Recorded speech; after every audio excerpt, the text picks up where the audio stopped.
Right now, something is happening in the walls of your home that almost nobody has ever thought about. You plug something in. Within milliseconds, power arrives. Not from a battery, not from something stored nearby, from a generator that might be 100 miles away, spinning inside a building you've never seen. Connected to your outlet through a system that took 150 years and dozens of engineering breakthroughs to build. The physics of how that actually works is one of those things that sounds simple until you look at it closely. Then it gets genuinely weird. Here's what's actually going on. Start with the most common mental model. Electrons leave the power plant. They race down the wire. They arrive at your device and do work. Except that's not what happens. Not even close. Electrons in a copper wire drift at roughly 1 millimeter per second. At that speed, an electron would take years to travel from the nearest power plant to your house. But your lights come on in milliseconds. So the electrons aren't carrying anything from the plant to you. So what is? The answer was worked out by a physicist named John Henry Poynting in 1884. Energy doesn't travel through a wire. It travels in the electromagnetic field that surrounds the wire.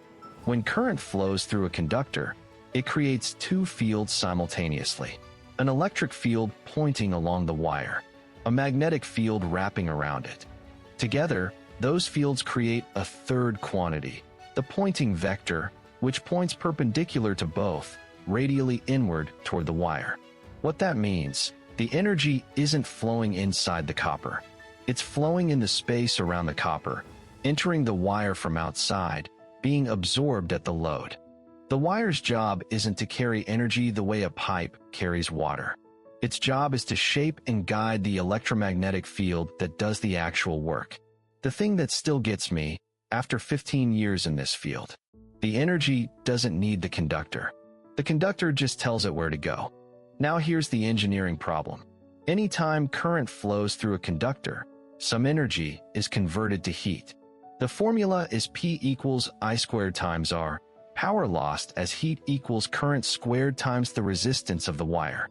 The critical word is squared. Double the current, you get 4 times the waste heat. Triple it, 9 times. The losses grow faster than the power being transmitted. Now imagine trying to transmit a gigawatt of power, enough for roughly 1 million homes, at household voltage. 120 volts. 1 billion watts. That requires over 8 million amps. The transmission line would literally vaporize. You'd be losing more energy to heat than you'd ever deliver. The solution is the inverse relationship between voltage and current. Power equals voltage times current. If you hold power constant and raise the voltage by a factor of 4,000, from 120 volts to 500,000 volts, the current drops by the same factor. And since losses scale with current squared, you've just cut your transmission losses by a factor of 16 million. That's why high-voltage transmission lines exist. Not because 500,000 volts is convenient. Because it's the only way to move large amounts of power over long distances without cooking the wire. But there's a problem. Your toaster doesn't run on 500,000 volts. You need to change the voltage multiple times on the way from the power plant to your outlet. The device that does this is a transformer. 2 coils of wire wound around a shared iron core. Alternating current in the primary coil creates a changing magnetic field in the core, which induces a voltage in the secondary coil. The ratio of the voltage transformation is determined by the ratio of the number of turns in each coil. More turns on the output side, higher voltage out. Fewer turns, lower voltage. Here's the catch that shaped the entire modern grid. Transformers only work with alternating current. A changing magnetic field induces current in the secondary coil. A static field, the kind you get from direct current, doesn't change, so it induces nothing. This is the real reason Nikola Tesla's AC system beat Thomas Edison's DC in the 1880s. It wasn't about safety or cost or range. It was about voltage transformation. AC can be stepped up for efficient long-distance transmission and stepped back down for safe delivery. DC, with the technology available at the time, couldn't. Edison's system required a generating station within about a mile of every load. Teslas could reach a city from a dam 50 miles away. Put it together and trace the path from generation to your outlet. A large generator produces electricity at somewhere between 13,000 and 25,000 volts. Immediately after the generator, a step-up transformer raises that to somewhere between 230,000 and 765,000 volts. Let's call it 500 kV. For long-distance transmission, the transmission line carries that power hundreds of miles to a substation, where a transformer steps it down to around 138,000 volts for regional distribution. From there, another substation drops it to somewhere between 4,000 and 35,000 volts. Most residential streets in the US run around 13,000. The gray cylinder on the pole outside your house, the one you've walked past 1,000 times and never thought about, is a distribution transformer.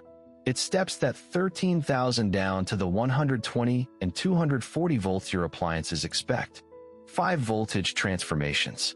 Roughly a 25:0:0:0:2:1 ratio from transmission peak to outlet. The energy that left the generator arrives at your toaster as a fundamentally different signal. Same frequency, same basic waveform, different voltage, different current, different scale. And through all of it, the Poynting vector is pointing inward. The energy is always traveling in the field around the conductors, not through them. Here's where this gets stranger.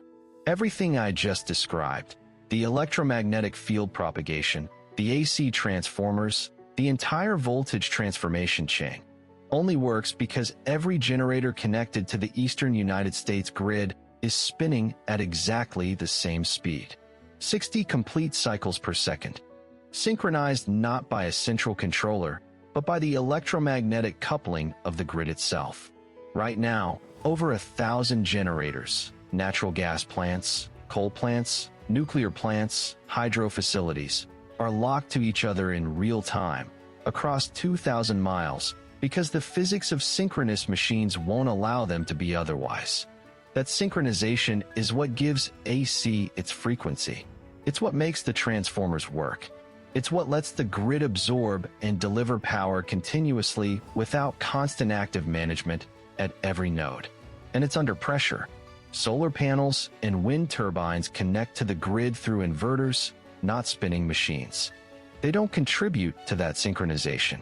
As they replace conventional generators, the electromagnetic inertia that keeps the grid locked together decreases. What happens when enough of it is gone? That's the next video. If you've watched the previous videos on this channel, the data center queue, the capacity markets, the interconnection backlog, this is the physics underneath all of it. Every one of those problems is downstream of how this system actually works. Subscribe if you want the rest. The synchronous grid video is next.